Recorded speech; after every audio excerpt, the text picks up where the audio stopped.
the sky. It's a bird. It's a plane. It's Your friendly neighborhood Spider-Man.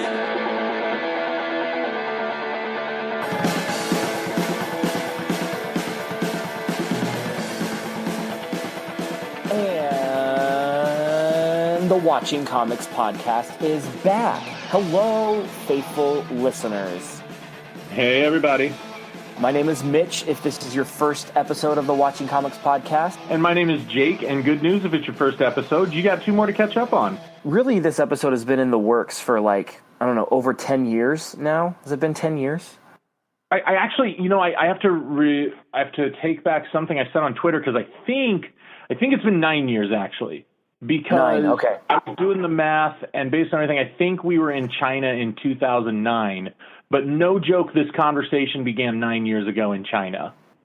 Literally, because I don't know about you or any of our faithful listeners, but I mean, it seems logical to me that almost everything important starts nearly a decade prior in China for me. Like, I just feel like that's a good way to do things. It's a good way to go about life. That's the trend that my life has taken. Yeah, that's absolutely what I've seen.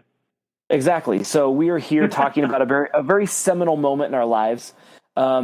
I remember, I think you were actually the first person that put this graphic novel on my radar back in the day. Really? I did not know that. I think so, yeah, because I knew who Alan Moore was. By the time I had gotten to Watchmen, I had read V for Vendetta, and it had blown my mind. It was like one of the top 5 best things I'd ever read. And it might still be even now, but V for Vendetta was a game-changing moment for me. But I hadn't explored any more of his canon yet, and so I believe the first time you had mentioned the Watchmen novel to me, I got super excited because I didn't really know too much about it yet. But I heard Alan Moore, and Alan Moore was like this new toy in my life, and I was just super excited to explore it more. Yeah, it's so I know that. By the way, everybody who's been supportive of this podcast, I probably should have opened this, but thank you so much for all the support. We've gotten some really good feedback, I know, and I've heard from some people that have enjoyed it. So I know for a fact we have at least 1 or 2 listeners that aren't really regular comic book readers. So to provide just a little context, Alan Moore is, man, how do we describe Alan Moore? He's had such a deep impact on the comic book world, right? Like, he's on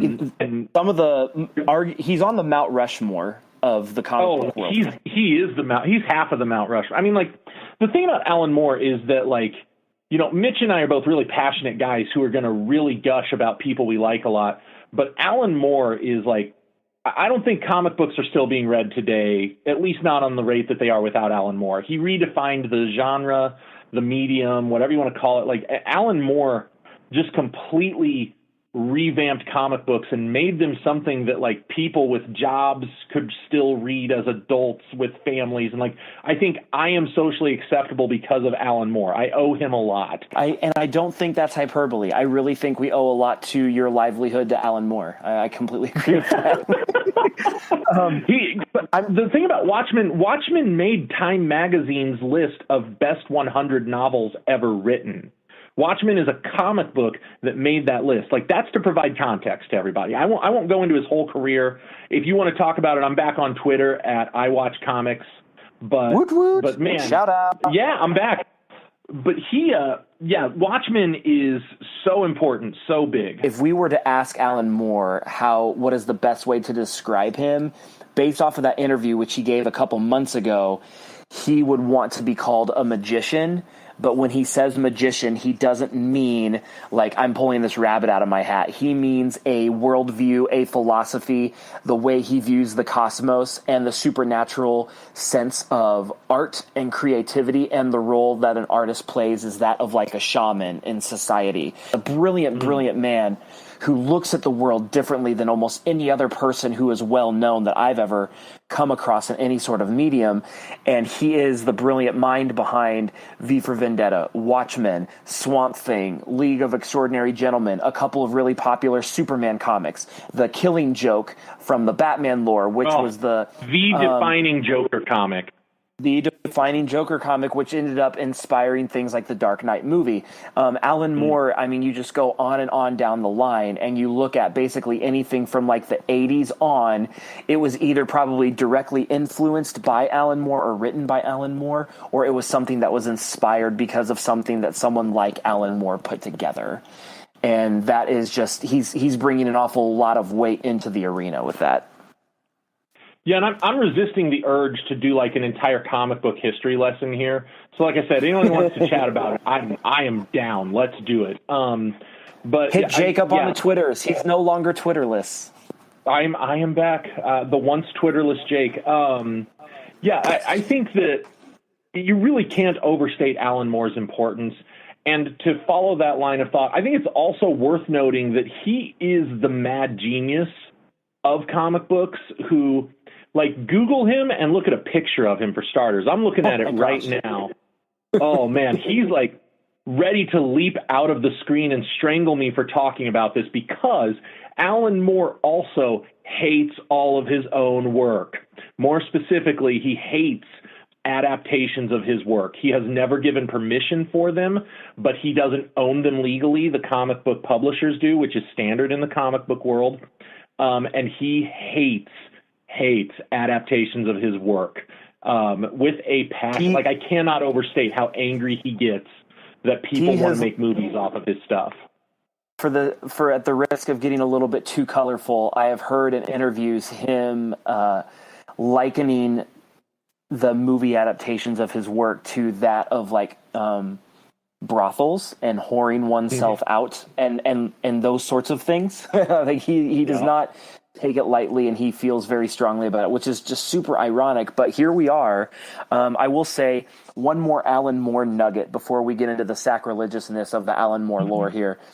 If anyone is listening to this podcast and you are already an Alan Moore fan, or you are familiar with Watchmen, but you have not yet tasted the delicious treat of going on YouTube and listening to Alan Moore reading the words of Rorschach himself, you really need to do that. It's pretty remarkable.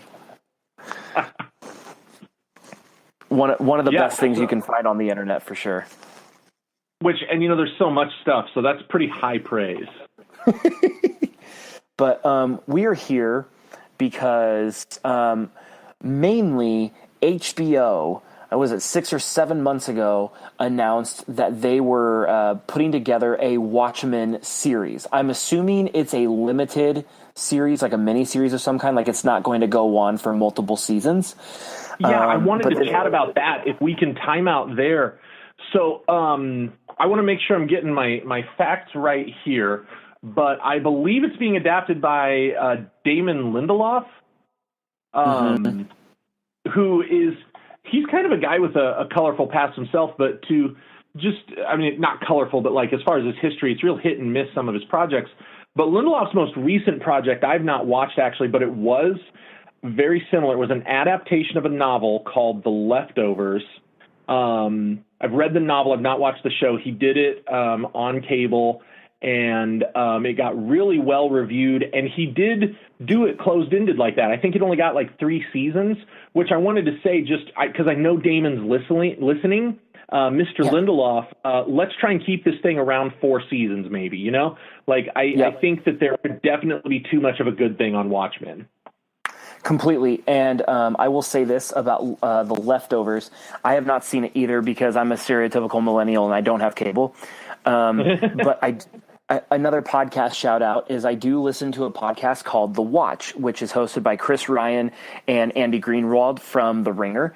And Andy Greenwald is someone whose opinion I value more than most in the entertainment industry. And he listed Leftover Season 3, which ended this past season and was the last season of it. He listed Leftover Season 3 as the second best TV that he saw in all of last year, which is pretty impressive. So I trust him. I trust that Lindelof has given some great interviews. He seems to really know what he's doing. So that's encouraging. And I would say definitely 4 tops, maybe even 3 seasons, or maybe just like a killer mini series of like 8 2 or 3 hour episodes could even maybe be doable. I don't know, but I definitely don't want them to go like Grey's Anatomy with this crap, for a really horrible analogy. You know what I mean? Like Grey's Anatomy. I think a good analogy, because wasn't Lindelof involved in Lost? I believe so. Wasn't he? Yeah, I think he was on the creative team for Lost. And Lost, I think, is a really good example of a show that, there was a little bit of wheel spinning in the middle there, and I think you can see the dip in quality that happens as a result. And I think he knows better than most what happens when you don't really tightly plan out what your story beats are. And Watchmen is such a closed-ended thing that I just don't see how. It's definitely done when it's done. Like, there's definitely no stretching that. Yeah. Spoilers for a 30-year-old comic book. It ends. And then they have announced that Nicole Cassel is directing the pilot. Now, she is not necessarily a big name in the world of cinema, but she's definitely a well-known name of a director on the small screen. She directed multiple episodes of The Leftovers, which is Lindelof's show. She also directed a couple episodes of the show Vinyl, which was produced by Martin Scorsese. She has directed some episodes of The Americans, which quite a lot of people on the internet are saying is the greatest TV show on right now. And then she's also done a few episodes of Better Call Saul and American Crime. And so she's worked with the heavy hitters and the heavy shows right now on TV, and now she's getting the kind of resources and rated R-ness of the HBO world, so I would only imagine that she's going to be a good pick for the pilot. Well, you got to think like some of those things, because Watchmen is so many different things, but as I reread it to get ready for tonight, one of the things that I remembered about it that I had somehow forgotten is how much of this thing is really like a noir murder mystery. And it is. It's a crime story. And so like, I think that there's a lot of those things you listed there really gives me hope that she's going to be able to put a good perspective on that first episode that is going to be more than any other so steeped in that noir who killed the comedian thing. And if anyone, and I would say like Rian Johnson was really good at that too. Rian Johnson, before he did the latest Star Wars, did a movie called Brick, which was very similar to, it was like film noir with teenagers, and it was brilliant. And then he also basically directed the entire last 2 seasons of Breaking Bad. And Nicole Cassel seems to be taking from that same type of ilk, where The Americans is very much the same way. Like, it's about the Cold War, but it's very cerebral, very noirish. And Better Call Saul is basically, it's a break off of the Breaking Bad universe, obviously. So it's that slow unraveling, that you're picking up these pieces one at a time, and you're trying to put things together while you're enraptured by some very weird and deeply thought characters. I think all of that is the kind of playground that Watchmen provides. So it seems like this is going to be right in her wheelhouse. Yeah, I think, and the thing is, like, so to rewind to the conversation that began it all, while sitting in our bedroom in Xiamen, China in 2009, circa 2009, what? Yeah, back in the day. So we were both in college. We were in China. Hadn't the Watchmen movie, the Zack Snyder one, just come out that year, I think? It just came out, and you and I had seen it, but we didn't see it together, and we wanted to talk about it. And I think we just kind of saved it for China because we knew we were going to be living together for a month in China. That's the timeline. There it is. So yeah, and I remember, like, I don't hate Snyder's version. I also don't love it. And there was a lot to dislike about it, but there was also more right about it than I think he gets credit for. And so I know that in the course of that conversation you and I were having, I don't remember who said it first. One of us, though, said, you know what this thing needs to be is like an HBO TV series. Because I freaking... And this is before the golden age of television begins, right? Like, I think Breaking Bad was maybe in its first season. And, like, so this current time we're in where everything can get made on, Westworld is a TV show. And Game of Thrones. Yeah, none of that had even been started yet. But I think the single greatest piece of entertainment I've ever seen in my life is The Sopranos. I love The Sopranos. And so that was at the height of my... Say what? It's so delicious. The Sopranos is so delicious. And that era, like 2009, was at the height of my first time through The Sopranos. So I was everything like, you got to put it on HBO. No, you want to say the F word. You need it on HBO, man. And, but it turns out that Jesus and Damon Lindelof were listening, because here we are. They are, and I firmly believe that if you speak it into the universe, sometimes the universe will either screw you over or give you a gift of a diamond, and you just don't know what it's going to be. But this was a moment where we put out into the universe, Jake, and because you and I are wonderful human beings, we got rewarded with this lovely, lovely gift for just the two of us. Other people can enjoy it as well, but really it's for you and me. This is our show. This is, I'm just going to go ahead and say it. You have watching comics to thank for this show, unless it sucks, in which case we had nothing to do with it, and this is not what we had in mind. Exactly. If you loved it, our names are Jake and Mitch. If you hated it, then our names were Zack Snyder. That's how it goes. So I will say one final word about the film before we jump into the activity that brought us here is I know that you and I have talked about this before. We will need to throw down over Zack Snyder very soon. I think it's probably safe to assume that I enjoyed Watchmen more than you, but I'm grateful to hear that you said you didn't hate it. But it's still a movie that has an awful lot of flaws, because as we said in 2009, just to set the record straight, this movie needed a larger, more focused, more thoughtful treatment. And the best way to do it is through the HBO medium. So now that we've got that, Jake and I thought it would be perfect, since we already, prophesied the existence of this show of Watchmen coming to HBO 9 years early.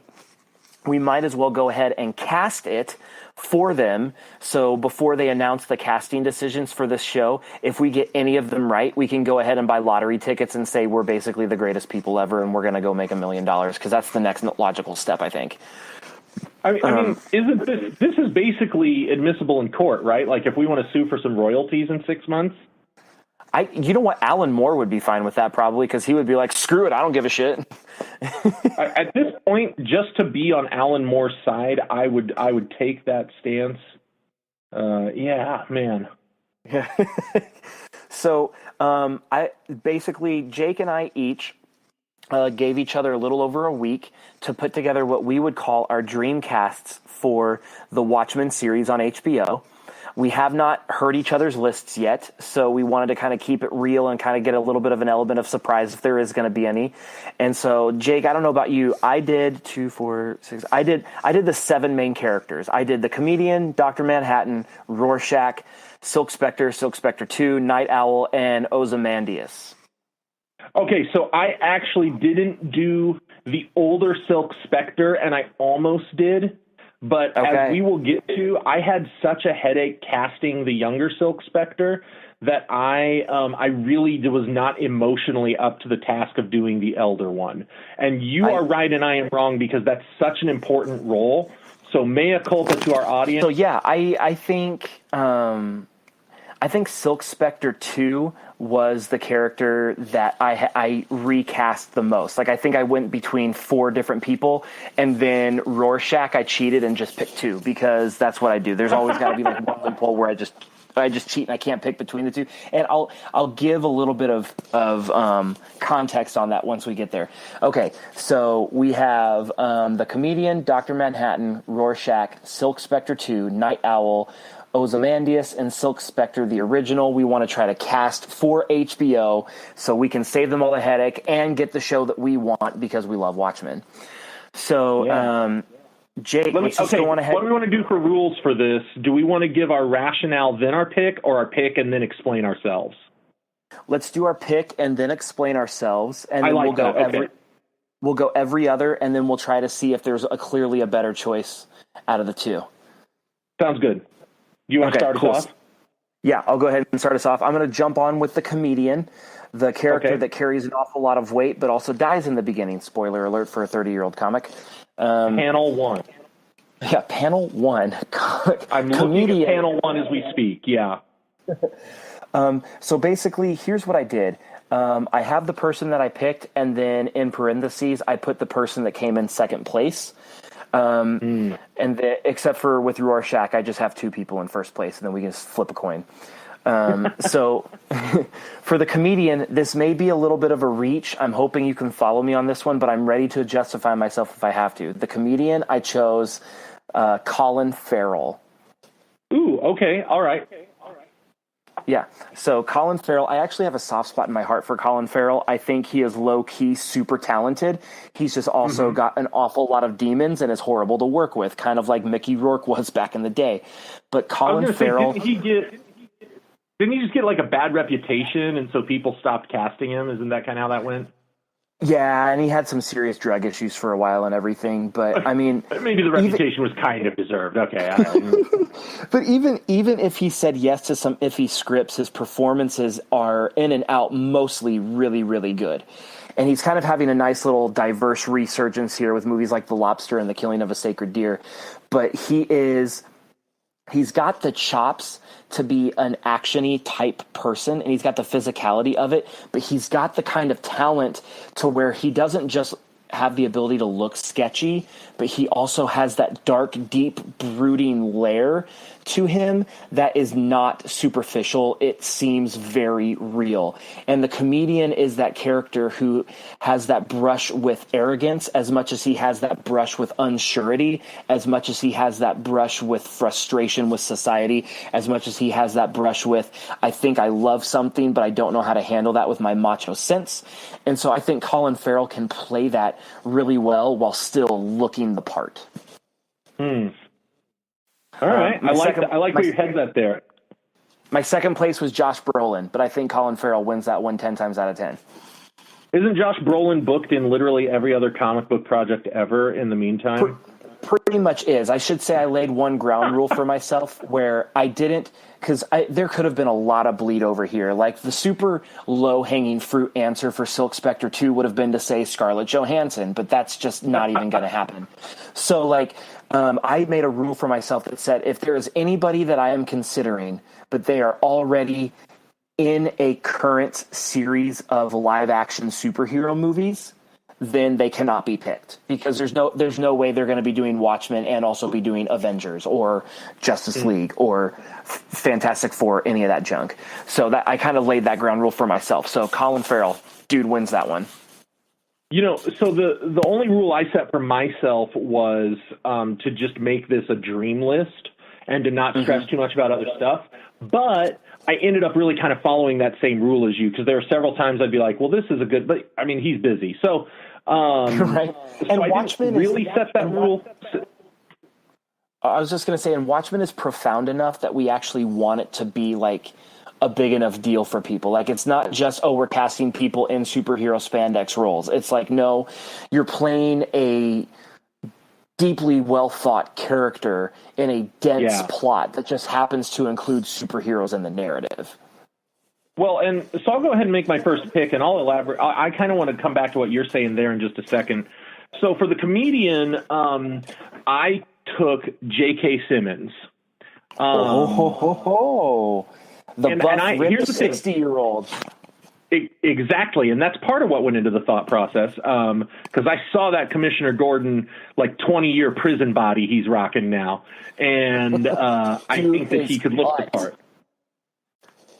But for me, I think Jeffrey Dean Morgan was really good in the role in the movie. And there was a temptation for me to actually say, just let him keep the part and do it again. Okay, so I had the same thing. Out of everybody that I cast, he was the only one where I was tempted to say, I kind of just want him to do it again. Everyone else, Well, I was able to. Go ahead. I was going to say everyone else I was able to find a clear replacement. I was like, my choice is better because, of course, my choice is better. But I was like, Jeffrey Dean Morgan, he like nailed it. Yeah, there's only one role, and we'll get to that later, that I really thought needed recasting in the original. I thought the casting was actually pretty good in the film. But Jeffrey Dean Morgan was like, you know, that moment when you look up at the screen and you're like, that's what was in my brain somehow wandered out onto a film. That's it. Jeffrey Dean Morgan was very much that for me with the comedian. However, I think that J.K. Simmons has been a favorite performer of mine for a long time. ever since I saw the original Spider-Man, and he was J. Jonah Jameson, and I looked up there and I said, well, there's my childhood on screen. I'm looking at this character has been brought to life like never imagined. And by the way, because I know casting agents listen to the show, I do want to point out that I cannot tolerate it. That character cannot be recast for the new Spider-Man movies. It must be J.K. Simmons again. But I think J.K. Simmons in Whiplash showed me a whole different side of himself and a whole different dimension to himself as a performer. And I thought, as I was casting this, I think the comedian. So to get back to what you're saying about the depth of every character, you're not just a guy in a spandex costume. Watchmen is first and foremost a criticism. It's a criticism of Western society. It's a criticism of superhero comics. It's a criticism of the kind of people who would be superheroes, a criticism of the kind of people who would read superhero comics. Watchmen is Alan Moore at his angriest. And I think the comedian is maybe the biggest criticism. And he's angry and he's hateful, and there's so much more depth to him than that. And that's not all there is to the character, but I need somebody who can be a 20-year prison body old man, but also look terrifying and look like he is capable of burning people alive in Vietnam and throwing tear gas on protesters. And he's got to be capable of some despicable things and convince me of it. And I think J.K. Simmons showed me in Whiplash he could do that. So that's my pick for the comedian, is J.K. Simmons. The comedian is definitely a walking allegory, but not a paper thin one. And I think you made an excellent decision. I honestly think J.K. Simmons trumps my Colin Farrell pick. So you're 1-0 on that one. J.K. Simmons and Whiplash. Whiplash, I think, just little side note, I think Whiplash is one of the 30 best movies made in the 21st century so far. So I agree with you on that. I am completely in love with that film and his performance. And so I think what held me back there was I was going a little bit more for age than anything else. And J.K. Simmons is obviously clearly older than Colin Farrell. But, in this sense, it really doesn't matter. If they're right for the part, they're right for the part. Well, and I guess I feel like the comedian is part of the Minutemen, that original group of heroes. So he's pretty old when he goes out that window on panel one. That's true. And you're that's right. kind of where my brain went with it. I think I picture him. My concern with J.K. Simmons is you got to de-age him for a lot of those flashbacks. Mm-hmm. And give him hair. Yeah. Well, and so to defend your Colin Farrell pick, actually, he could be aged and de-aged better because I think he's more in the middle there. He is. He's in his 40s, I believe. Yeah. So, I think Colin Farrell's a good pick, but I'll take the win happily on J.K. Simmons. Yeah, J.K. Simmons. I think I'm going to move on to Dr. Manhattan, and man, I'm going to go ahead and be arrogant and say it. I think this is the best casting decision I have made with this, and I have a hard time. I have a hard time believing your Dr. Manhattan is going to be better than mine. Okay. All right. Are you ready for this? I'm ready. Okay. Dr. Manhattan, Michael C. Hall. I knew that's who you were going to say. Because here's the deal. Michael C. Hall is not only... he's well-known, which is good. He was on 6 Feet Under and Dexter. Cool. I get that. And Dexter's one of my all-time favorite shows. At least the first 4 seasons of it is. But I'm going to say this. This is what an awful lot of people in the more growing public don't know about Michael C. Hall. He is arguably in the conversation of one of the most versatile performers in the history of American performing. He is classically trained and performed with the Royal Shakespeare Company. He has been nominated for almost every big theater award that there is on the circuit. He played Hedwig in Hedwig and the Angry Inch on Broadway for a run. And in addition to doing his movies and Dexter and 6 Feet Under, the guy can literally do everything. And Dr. Manhattan is the most difficult character to not only play, but to make believable and nuanced with as grandiose as his physical appearance is. And I just think Dr. Manhattan needs someone that has the body, They need someone that has the brains, and they need somebody that has the versatility to add the nuance to that role. And I think Michael C. Hall has all of those things, and I want to see him in this part so freaking badly. So can I ask you this? Do you think Dr. Manhattan should be computer animated again? Do you think they should do prosthetics? How do you think they should approach the physical appearance of that character? Yeah, that's a good question. I thought Billy Crudup was good in his even keel moments in that movie. I don't think Crudup gave a good enough performance to earn his moments of anger and heartbreak. I don't think they were natural enough. I don't think he gave us that good of an arc. But I didn't mind the way he looked in the movie. I felt like it was appropriate. Now, I don't know, like, there's also something to be said about what they did with Andy Serkis in Black Panther, where clearly there was a third of Andy Serkis's body that was not real. So, like, and that looked pretty good. So, I don't know. I want Michael C. Hall's voice, but more importantly, I want his face. So, I guess to me is, as long as we can get the facial expressions that he's so gifted at, and we don't manipulate his voice, we just let him do what he wants to do with the voice, that's probably enough. And I trust that the HBO creative minds will know what they're doing from then on. So you'd be cool with like a motion capture thing. I think, honestly, I typically err on the side of motion capture just because I like as practical as it can get, because I don't want to watch a video game. But at the same time, like, there's also, like, what's the precedent for a character like this outside of Smeagol? You know what I mean? Like, there just isn't very many examples for this. So I would say I want to go as practical as you possibly can for it. But, like, HBO doesn't really have much of a track record for going for something like this. They typically go and, like, their movies are very real. Like, the big movie that they're pushing this year is a Joe Paterno biopic. You know what I mean? Like, they don't, and Game of Thrones, outside of completely CGIing dragons, is pretty practical. So, like, there isn't a lot of precedent here. So I don't know what they're going to do. But if they could do something like what they did with, maybe even like what they did with Tom Hanks in The Polar Express, where it was animated, but clearly it was captured with motion and with facial features. There's a balance to be played there, but I don't want it to look like I'm watching a video game. I don't want it to look like Star Wars Clone Wars. I agree. I tend to err actually on the side of as little computer effect as possible, just because I think it makes the computer effects more effective when they're not being. It's like the salt, you know, it's the seasoning that really brings everything else together. But if you put too much in, it's just going to be gross.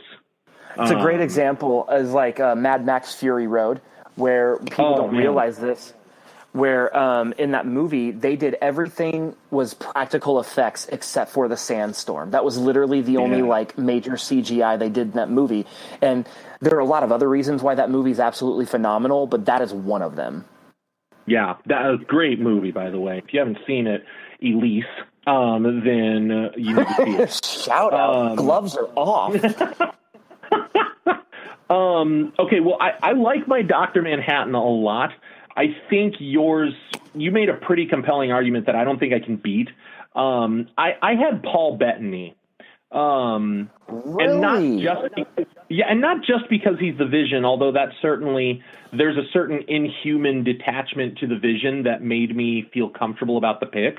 But I've been pulling for Paul Bettany to get a part in a like, I wanted him to be the Joker actually when they cast Heath Ledger, and I was wrong. Okay, so do not hear me saying Heath Ledger was perfect. Okay, but I wanted him in that part, and I don't know. I think I like your pick. I'm giving you the win on this one. To be clear, yes, I think that with Dr. Manhattan, you've got to have a character or an actor that can bring out in the character that 90% of the time he's sad that he can't be sad. You know, to oversimplify such a complex character, you've got to have someone who can sit Spock there on and steroids. know what. Say what? Spock on steroids. Oh gosh, right? Yeah, and that's a great way of saying it. And he's got to be so detached until he isn't. Because in the comic, you get those moments, and I remembered this when I reread it last week. There are those moments where most of the time his word bubbles are in blue to emphasize that there's a weird quality of sound to it and that he's inhuman, unlike in a way that no one else is. But once in a while, when he gets real emotional, his word bubbles turn white again. And I think that's a really clever touch by Dave Gibbons, who did the art in Watchmen, that he has these moments where I get the feeling that he's starting to reconnect with John Osterman, the human that he was. And you need somebody who can bring that moment to life and have that anger, but then 95% of the time still be detached from his humanity. You need someone who can convincingly end the film or the show by turning around and saying, yeah, I am interested in humans again. I think I'll go make some. And you need somebody who can give that awesome mic drop line in a way that isn't corny, but is instead chilling to the bone, given everything we've just seen. I think the more you spoke, the more I could get on board with Bettany. I think Michael C. Hall's a better choice, but Bettany is not bad, especially if he can really bulk himself up to fit into that role physically. Yes, and the physicality is certainly something that would need to be done there. But yeah, I'm going to go with you on this one. I'm going to say Michael C. Hall for that. Boom. Love you, Michael C. Hall. You're my boy. All right. I'm going to jump into Rorschach, arguably the face of Watchmen. This is the character where I couldn't pick between two. Now, honestly, there probably is one that's a little bit better than the other, because one is just a stupid, like, heavy-handed, really cliche answer, but he would do well. And then the other one is more of a realistic answer if they could just fork over the money to get him. So the obvious answer, when I first started making this list, before I even thought about it too deeply, the very first name I put on this list was Tom Hardy as Rorschach, because it just seemed like, hand in glove, duh. Well, now I'm going to embarrass myself and say I didn't think of that. I just think Tom Hardy right now in the game of Hollywood is not only the best at acting with less is more, but he's the best voice manipulator and the best at being able to chew and deliver great performances of weird, misunderstood characters. He is the underbelly's actor, and but he's also he's finished filming Venom, so that's kind of breaks my rule there. So the more realistic one that I chose, but they'd have to fork over an awful lot of money for him because he's getting really expensive, but I think he has it in him because he's been able to transform himself more than, I should say, better than anyone in the last 5 or 6 years than arguably Tom Hardy. Like, this other one is Michael Fassbender. Ooh, I like that. It's a little bit of an outside of the box choice just because he doesn't have like that weird, like, scurvy aura to him, but every time he sinks his teeth into a role, it's different from a role you have seen him do before, and it's damn near perfect. Yeah, Fassbender is a really good pick. Tom Hardy is, you're right, like, Tom Hardy is embarrassingly good as a pick. Yeah, right. Like Tom Hardy's like, it's like saying who's the greatest basketball player of all time, and then you just say Michael Jordan and no one is surprised, right? Like, it's just kind of like saying that.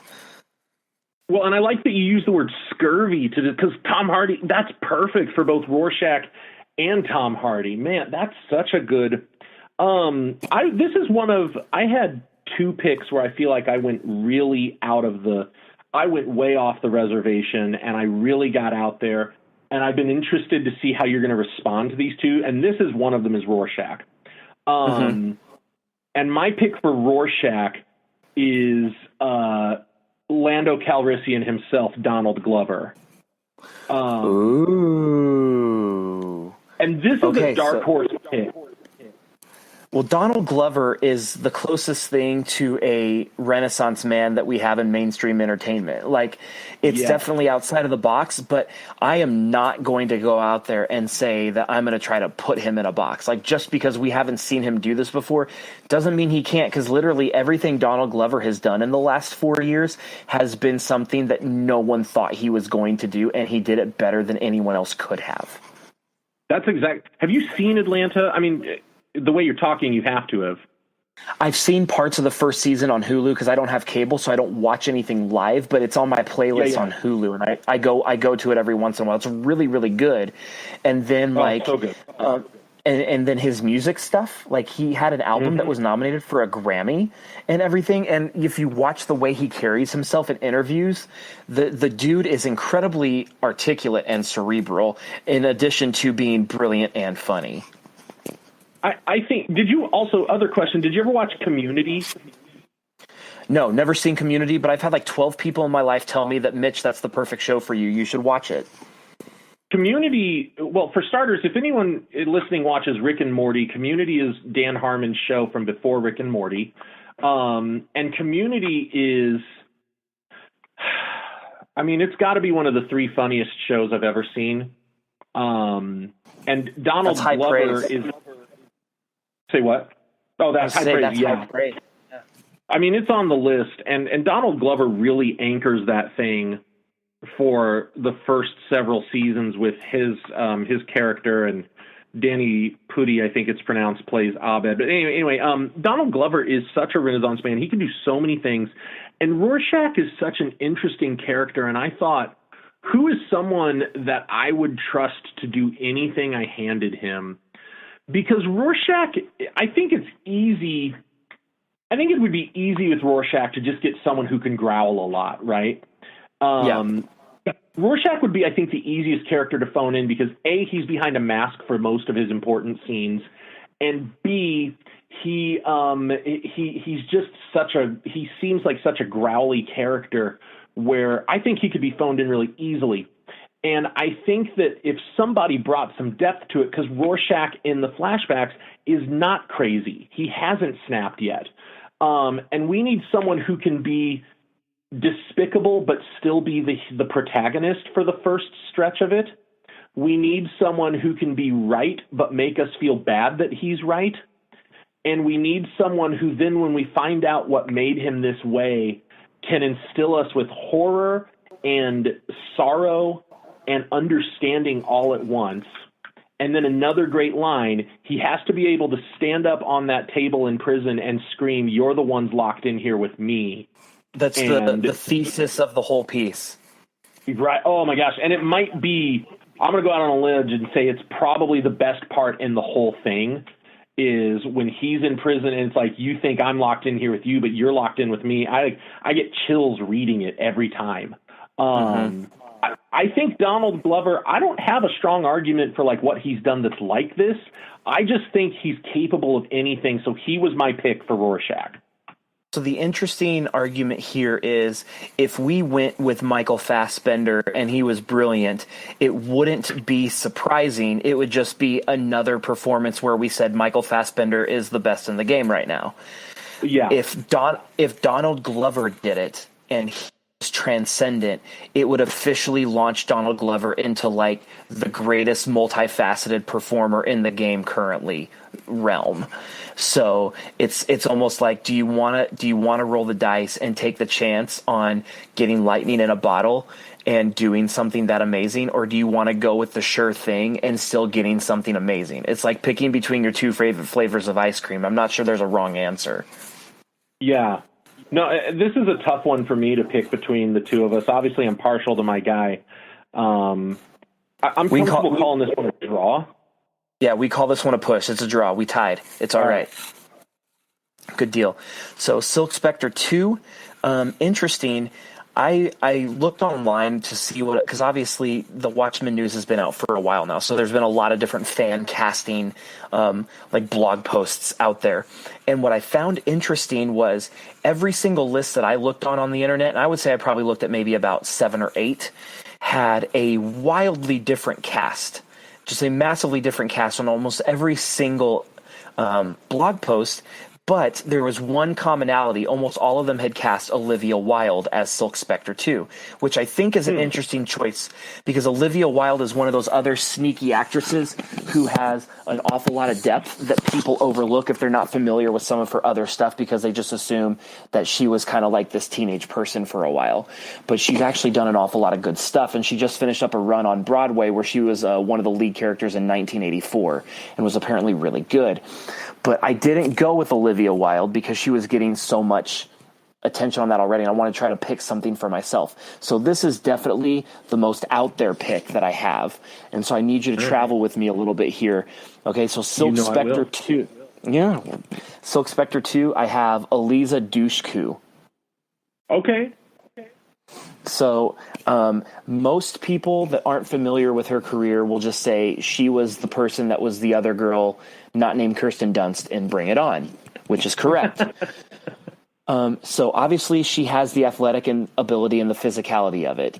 But what people don't know is that she has an awful lot of range and depth in her arsenal. She's done some really good TV shows, some good runs on some small-time TV shows, but then she's also been providing the voices for Catwoman and She-Hulk in a variety of different TV shows and video games. And so I think she would be a really good actress to kind of resurrect herself into the more mainstream image again with this type of role where there is a little bit of nuance to this character, but she also doesn't have to carry the whole narrative as much as some of the other characters do, but she is still conflicted and still needs to have a little bit of a duality there and that struggle of I need to throw off the burden of my previous generation. And I think that she can do it on top of having the physical skill, like the physical attributes of doing it as well. Wasn't she, I'm looking over her IMDb as we talk. It looks like she, just to do a throwback to a throwback, she was in a Joss Whedon show. So yes, I believe so. Yeah, by the way, Mitch, for anyone who missed it, Mitch predicted, brings up this Joss Whedon thing, and then he's off of Batwoman, or Batgirl, like 2 days later. So boom. I'm not saying I'm a prophet. I'm just saying I have power. I'm not saying you're a prophet. I'm saying you're a career killer. You took the man down. Well done. Thank you. I'm proud of that one. I do what I can. So this was probably the hardest pick for me because partly because I think that, like I said earlier, I think everything in Watchmen is a criticism. And I think that Silk Spectre is a criticism that has so much nuance because she is a character who could very easily just become love interest number 2, and she could very easily be reduced to a plot device. For anyone who's not deep in the comic world, what we call a woman in a refrigerator, which is, without giving you the history lesson, is just any female character that's used just to move a plot along for the male characters. And that's essentially, and I will say, even though I do typically enjoy the movie, that's one criticism I will give of Zack Snyder, is that's basically how he treated Silk Spectre 2. Like, Malin Ackerman's interpretation of that character, I'm sure, was mainly geared by Snyder, because that's what directors do. But, like, she was definitely the least developed of the main core in that movie. Yeah, and I, to as much as I've sang the praises of Alan Moore here tonight, it is worth mentioning that Alan Moore has written some of the most significant woman in fridge moments in comic history as well. For sure. He'd probably admit that. Yeah, he has several. So anyway, I'm breaking the rules. We're supposed to give our pick first. I went with Janelle Monae. I saw her last year pop up everywhere, it felt like, even though it was only 2 movies. But I saw her in Hidden Figures and in Moonlight, and there was such range in those 2 characters. Just the gap from one to the next, and even though there's some commonalities in the strong woman role, there was range that she showed in the very different approaches and the very different kind of people she was playing. And I felt part of what was so difficult with me with Janelle or with Silk Spectre is that I didn't want to do that thing where I cast like a 50-year-old man as the male love interest and a 20-year-old woman as the female love interest.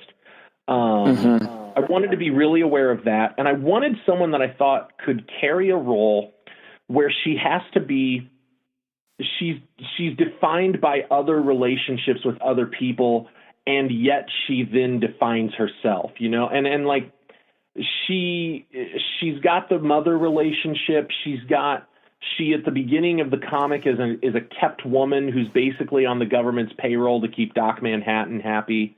She then becomes Night Owl's love interest and helps him get over his impotency in the single strangest sex scene in a film ever. And most definitely. Oh man, while the Smashing Pumpkins play and the city burns and I look for the exit sign. And it's right up there with the pool sex scene and Showgirls. Like that's number 1 and number 2 right there. Yeah, and I felt like Janelle Monae could bring. I just was really captivated by her performances that I saw, and I think that she could bring the strength to that role to turn those relationships into a criticism rather than into one more example of what's being criticized.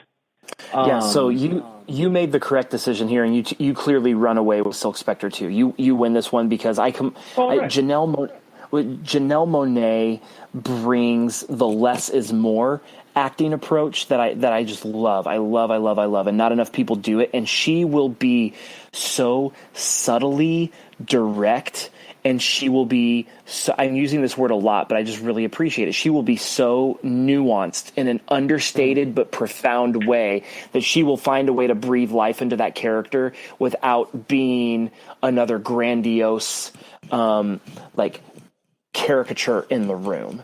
And she knows how to bring depth without trying to find a bunch of convention to prove it for her. Like she will do more with less, and she does that really, really well. I mean, Moonlight, for all intents and purposes, is, I think, the third greatest movie of the 21st century. The reason I say this is because I've actually made the top 30 list of what I think is the top 30 list of 21st century movies. Moonlight's number 3. Clear, anytime Mitch puts something at a specific spot, it means he made the list.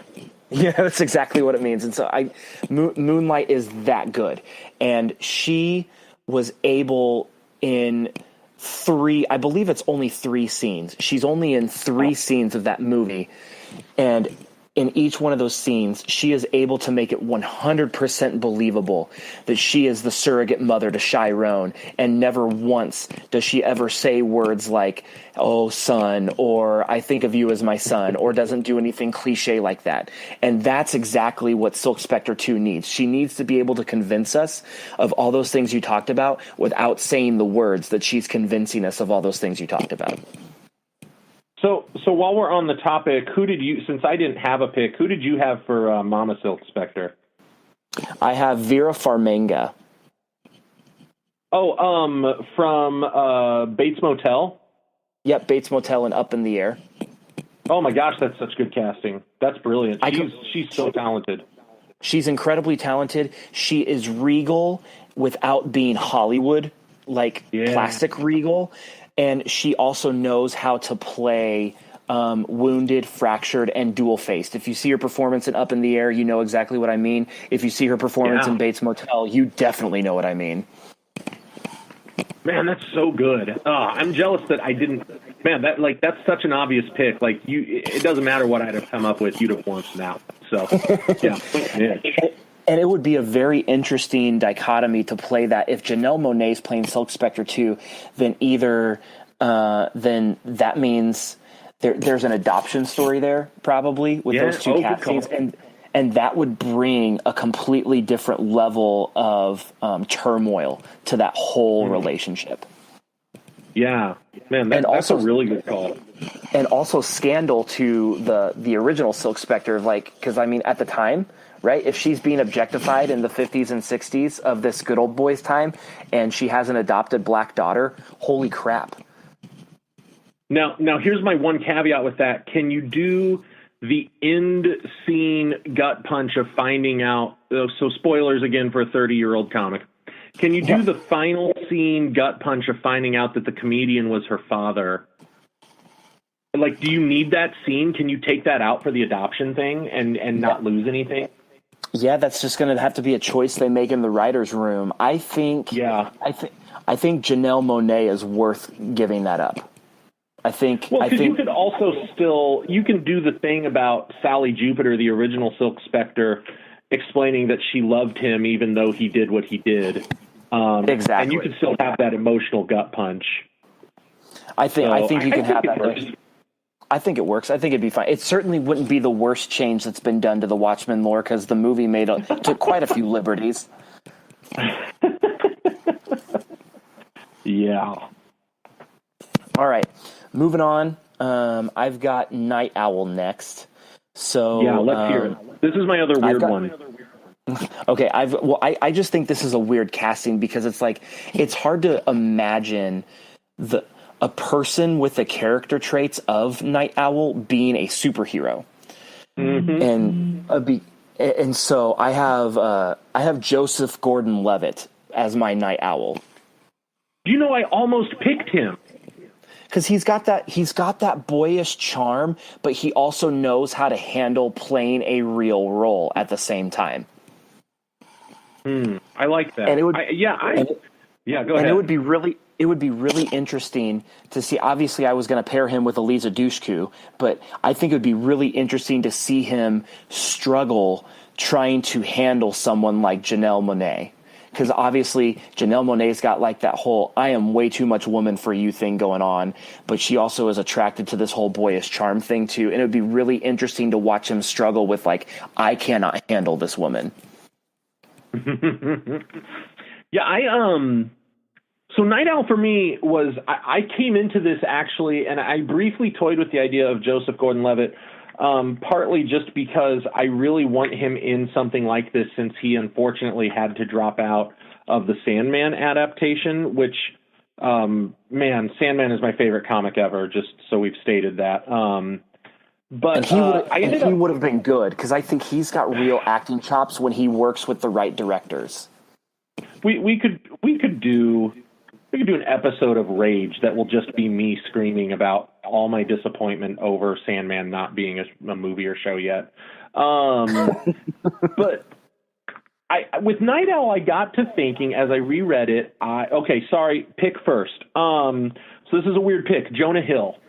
Oh my gosh. Okay. I love Jonah Hill so much, and I think he's an incredible actor, and I almost put him in this. I almost did. Okay. I love Jonah Hill. So you and I that's weird. We flip-flopped on this. The thing is, I needed for as I read it, I decided I needed someone with a comedy background. Because I need someone who can be lovable while being the absolute most washed up, impotent man in the world.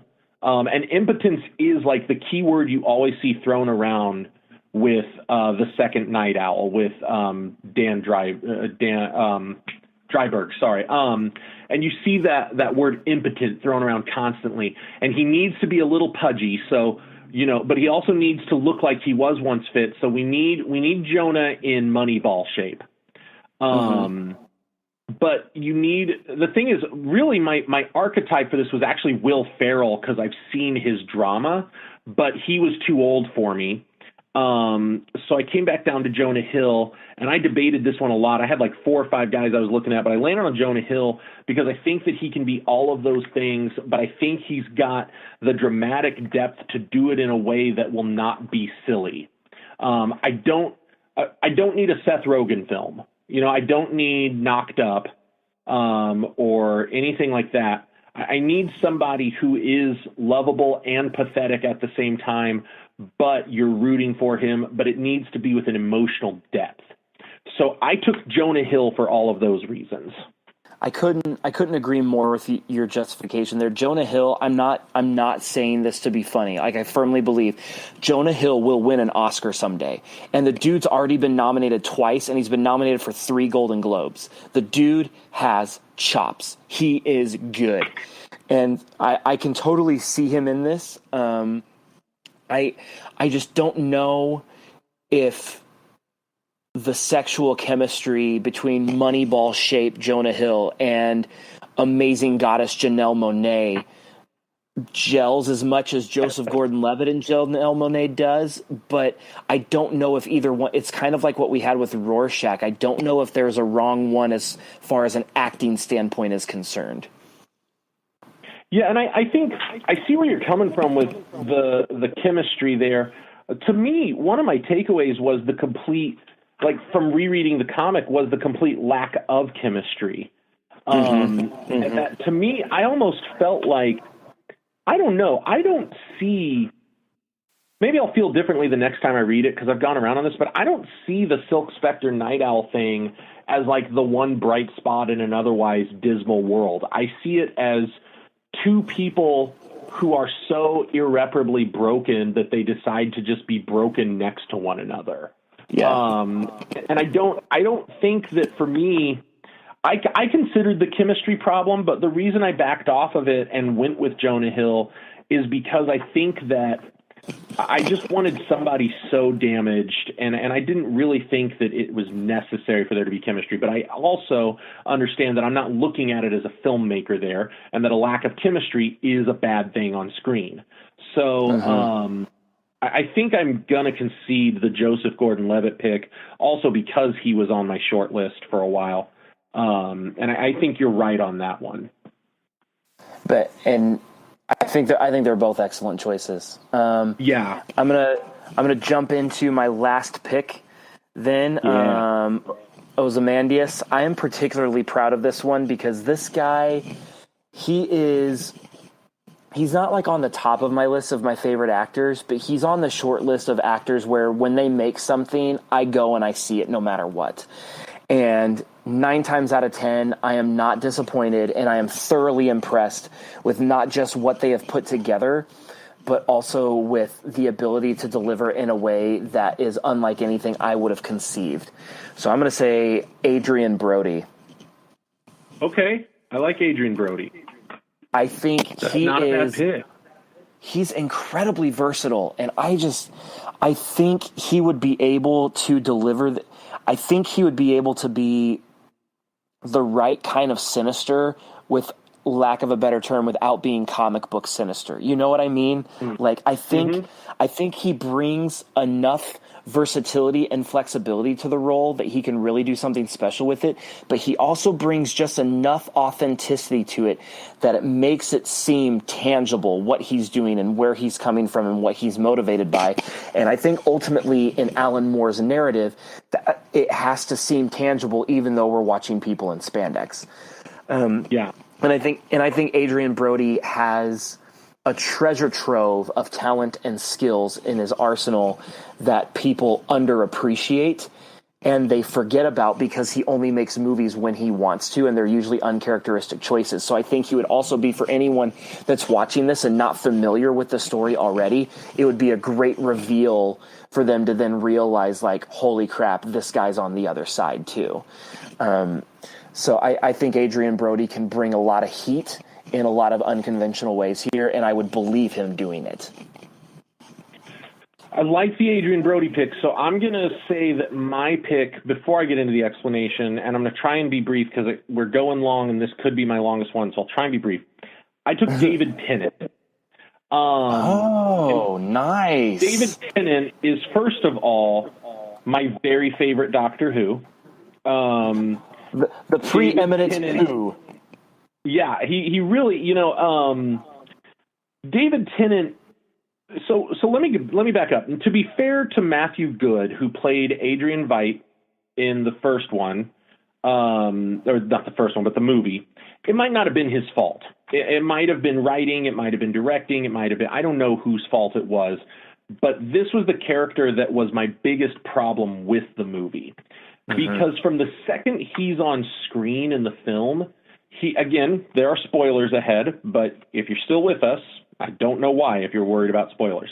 Of a 30-year-old comic. Right, exactly. You've had 3 decades.